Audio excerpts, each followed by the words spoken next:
سے میری گزارش ہے کہ جو حقوق زوجین ہیں یہ سب آپ سیکھیے. بیوی کا آپ پر کیا حق ہے، اس کے کیا فرائض ہے، آپ کا کیا حق ہے، کیا فرائض ہے. اسی طرح طلاق کے مسئلے ضرور سیکھیے گا. یہ میری نصیحت اور وصیت یاد رکھیے گا کہ بعض اوقات انسان کو شعور بھی حاصل نہیں ہوتا اور علم سے تم پہلے ہی خالی ہیں، اور انسان کی زبان سے کچھ جملے نکلتے ہیں اور بیوی فوراً نکاح سے نکل جاتی ہے.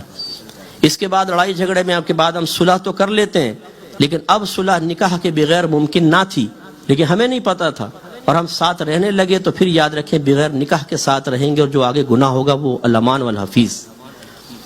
میں ایک مثال آپ کو دیتا ہوں. بیوی کہہ رہی ہو کہ طلاق دے دو، مجھے چھوڑ دو، اور شوہر جواب میں اس مذاکرہ طلاق کی محفل میں کہہ دے جا دفع ہو جا، فوراً طلاق پڑ جائے گی، لڑکی نکاح سے نکل جائے گی.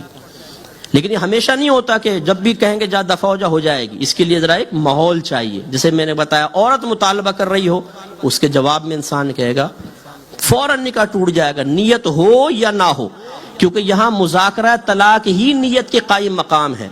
آپ یقین کیجئے جب میں نے احکام شریعت میں طلاق کے مسائل بیان کیے، اتنے مسائل میرے سامنے آئے.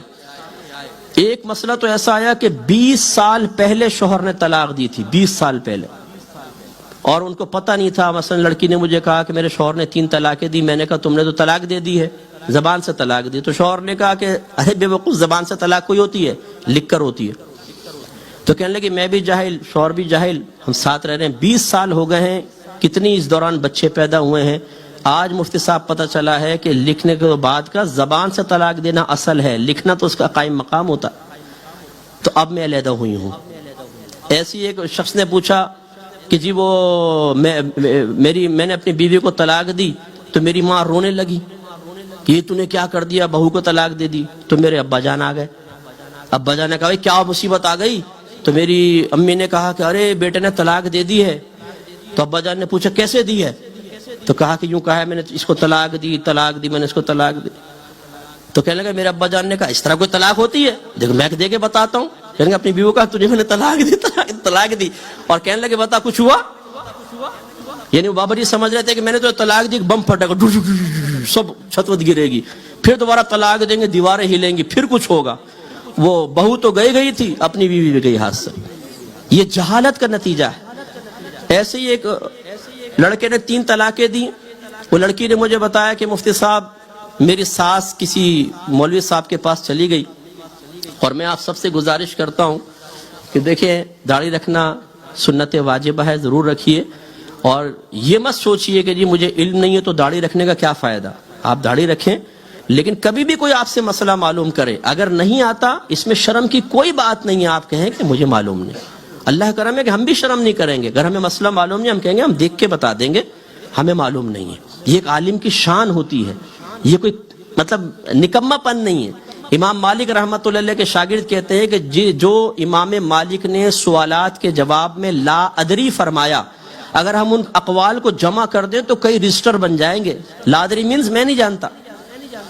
تو اب ہوا کیا، کہتے ہیں کہ وہ ساس صاحبہ کسی حافظ صاحب کے پاس چلی گئی اور ان کو کہا جی میرے بیٹے نے 3 طلاقیں دے دی. اس نے کہا جی کوئی بڑا پرابلم نہیں ہے، 60 مسکینوں کو کھانا کھلائے، تمام طلاقیں ختم ہو جائیں گی.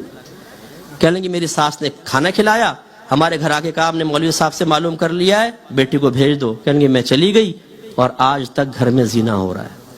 کیونکہ 3 طلاق کے بعد بغیر حلالہ کے تو ساتھ نہیں رہ سکتے، وہ زنا ہے. جو پیدا ہوں گے بچے ولد الزنا ہوں گے. آپ یقین کیجئے میری 26 سالہ زندگی میں چونکہ ایز اے مفتی ورک کر رہا ہوں اور پورے ورلڈ سے مجھے میلز آتی ہیں، گھروں کے اندر زنا ہو رہے ہیں، گھروں کے اندر، اور پتہ نہیں ہے.